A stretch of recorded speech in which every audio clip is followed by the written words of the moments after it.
I am studying English because it is necessary for the master program. Also, the best books of math are in English. Actually, I live with my mother, my father, and my son. We are living in Quito. My dad's name is Lauro. He is tall and slim. He has got white hair and green eyes. He is kind and friendly.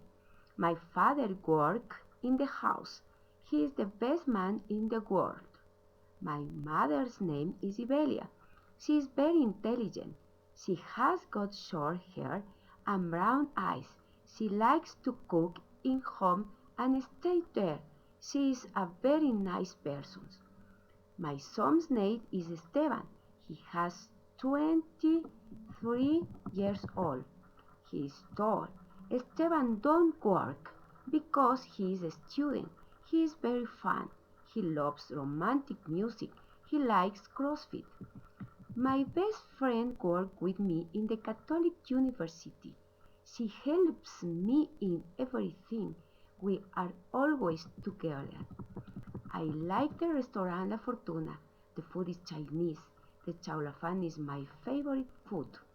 I want to meet Rafael Nadal because he is very successful and he is a man who never gives up despite the adversities.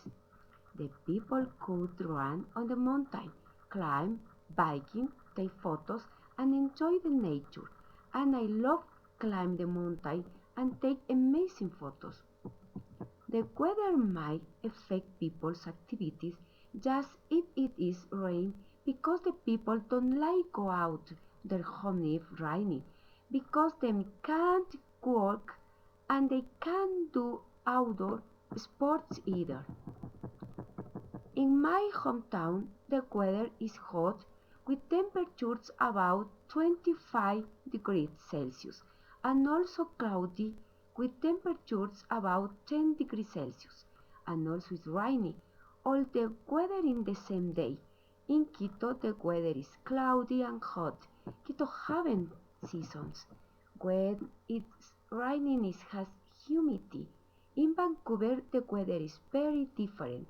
Vancouver has three seasons, snowy, summer and winter, and the weather hot and cold are very extreme with temperatures about 34 and 16 degrees Celsius. My favorite season is winter. I love play soccer in the rain. I enjoy watching the rain. I prefer wear winter clothes like gloves, scarves, pants, jackets. I like the weather and I love to walk on the grass. I love to feel the rain in my face.